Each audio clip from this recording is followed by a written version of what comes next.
The lady who's renting the house behind me stuck her head through the hedge and asked why I have so many gas bottles. And isn't it a little bit dangerous?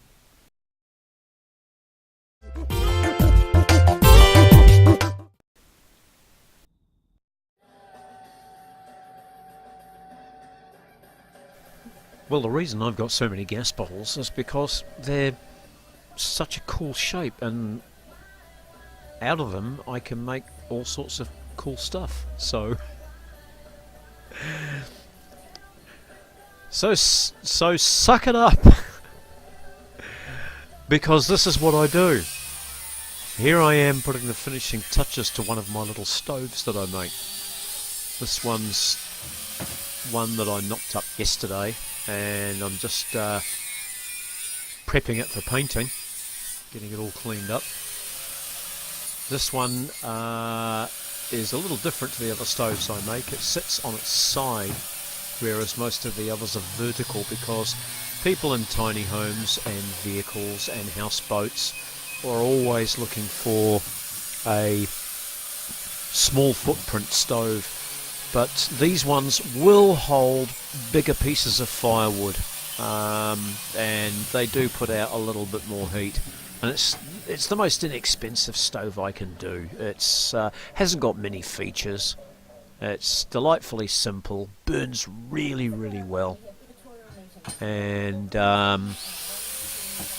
it's a good option for people who are a little bit desperate for a way to keep warm over the winter. So I'm just knocking all the slag off, and then I'll give the thing a wipe over with some acetone and give it a coat of the special high temperature paint that I use.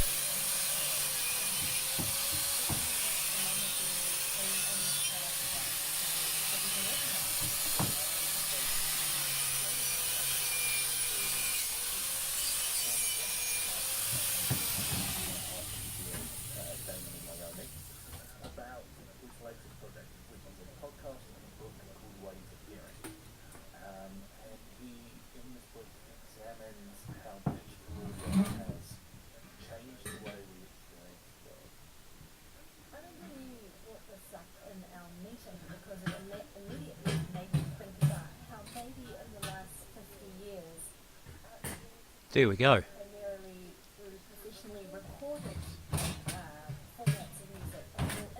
Done.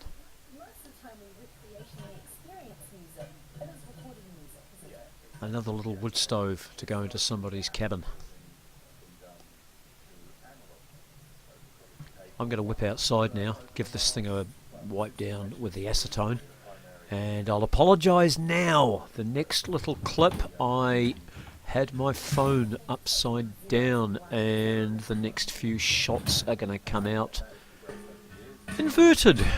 There's nothing I can do about it that I know of using the software that I use.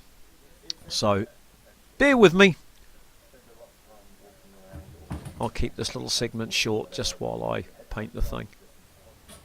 And you'll just have to imagine it's the right way up.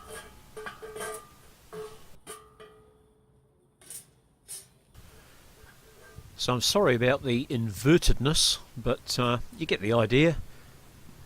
Wipe all the fingerprints and the grease off, remove the loose components, and get it ready for a coat of this fabulous but very expensive high temperature paint, which is good for 1200 degrees Fahrenheit.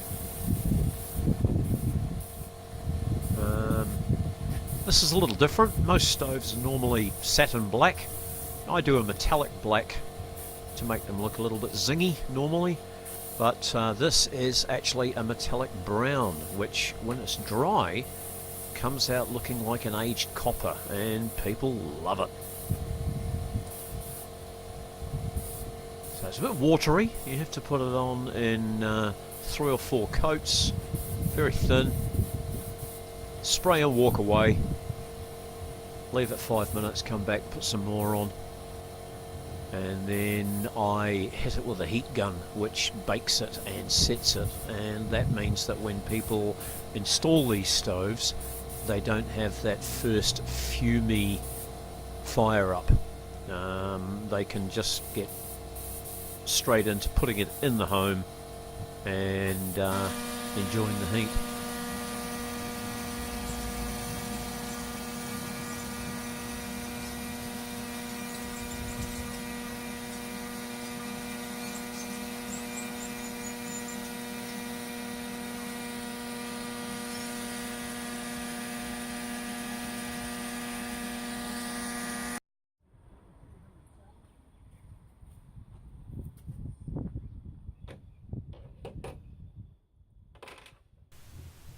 Right, here we are, right way up again.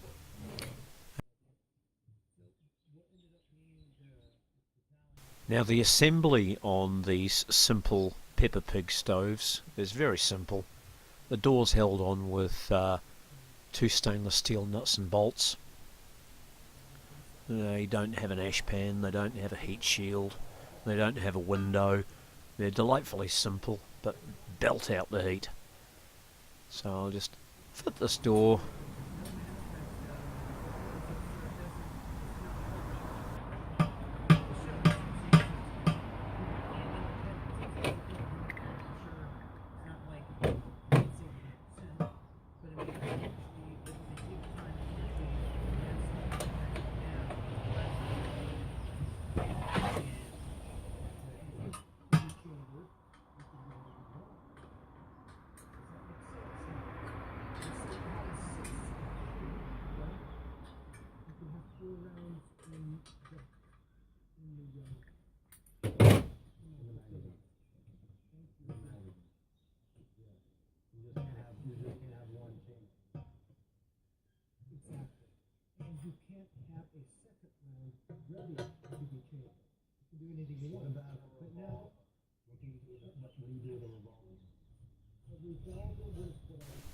Screw in the little air valve that goes on the front, controls the burn of the fire, and then we slip the grate in and the heat plate. This deflector fits up in the top and provides a longer flame path to create a double burn.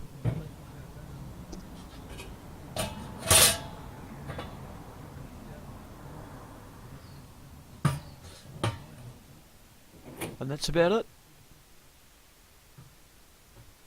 Cheap and cheerful, but beautifully made.